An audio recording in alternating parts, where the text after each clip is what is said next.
প্ৰধানমন্ত্ৰী নৰেন্দ্ৰ মোদীয়ে পাৰ্লামেণ্ট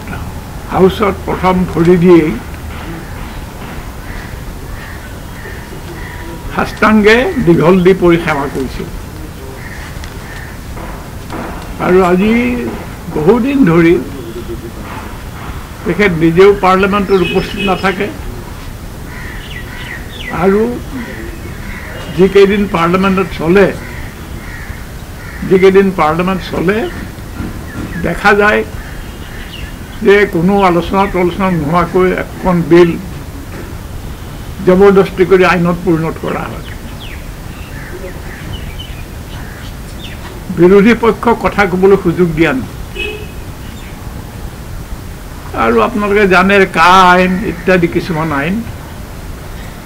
প্ৰায় গাৰ বলেৰে কোনো আলোচনা নোহোৱাকৈ সদনত পাছ কৰাই থৈছে যে তেনেহ'লে সদনৰ কিমান এটা গুৰুত্ব দিয়াৰ তাৎপৰ্য কি আছে তেখেতে সংসদত ভৰি দিয়ে কনষ্টিটিউশ্যনৰ সংবিধানৰ কপি এটা মূৰত লৈ তেখেতে ক'লে যে এইখন মোৰ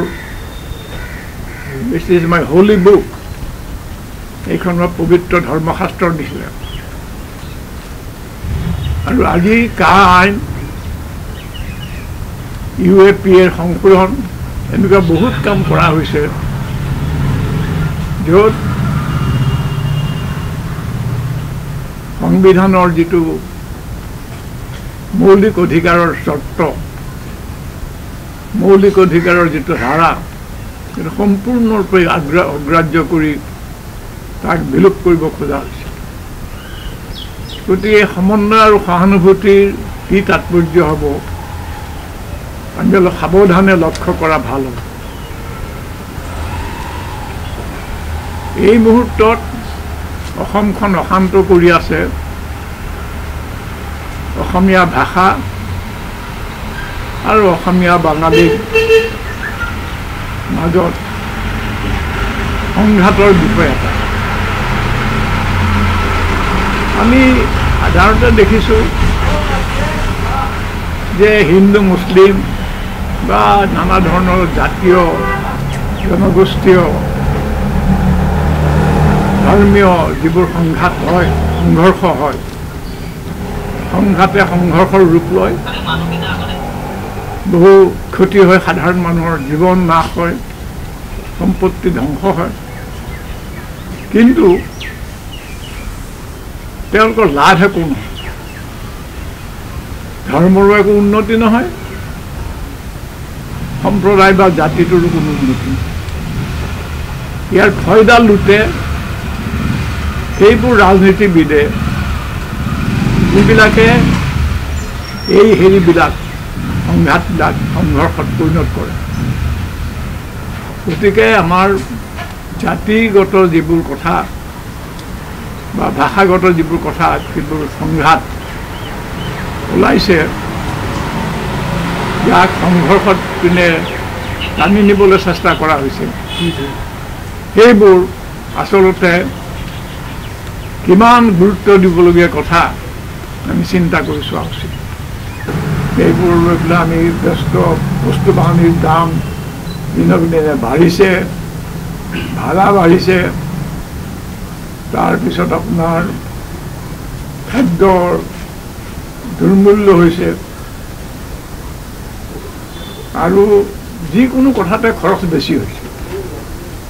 মই বুঢ়া মানুহ দৰৱ খাই থাকিব লাগে ৩-৪ হাজাৰ টকা দৰৱ মাহে মাহে যায় প্ৰতিটো দৰৱৰ দাম যোৱা 2 বছৰৰ পিছত 3 গুণমান বাঢ়িল গতিকে আগতে যিটো মই 1500 টকাত পাইছিলোঁ এতিয়া 4,000 টকাত কিনিব লাগে গতিকে ইয়াৰ পৰা কি অৱস্থা হ'ব সাধাৰণ মানুহ এটা টকাত দৰৱ চব কিনিবলৈ বাদ দিব এই ধৰণৰ অৱস্থা আৰু এনেকুৱা বহুত সমস্যা আমাৰ হৈছে ইমান নিবনুৱা ডেকা ল'ৰা আছে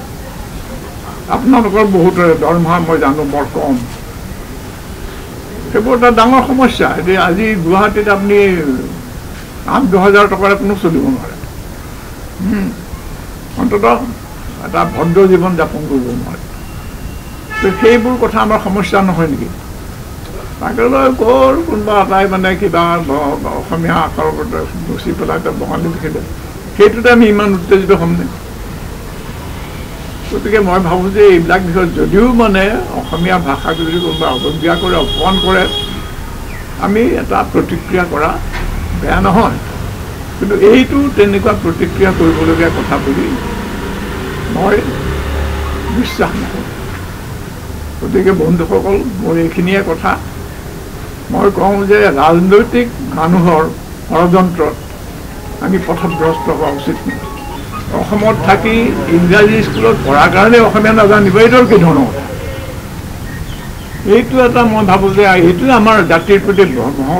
ঘোৰ অন্যায়। আছুৱেও প্ৰতিবাদ নকৰে, সাহিত্য সভাও নকৰে যে ইংৰাজী মাধ্যম কাৰণে তাত আমি অসমীয়া নাজানিম। এইটো কথা কিয় হ'ব? ইয়াৰ কি যুক্তি আছে? এইটো ন্যায় নে অন্যায়?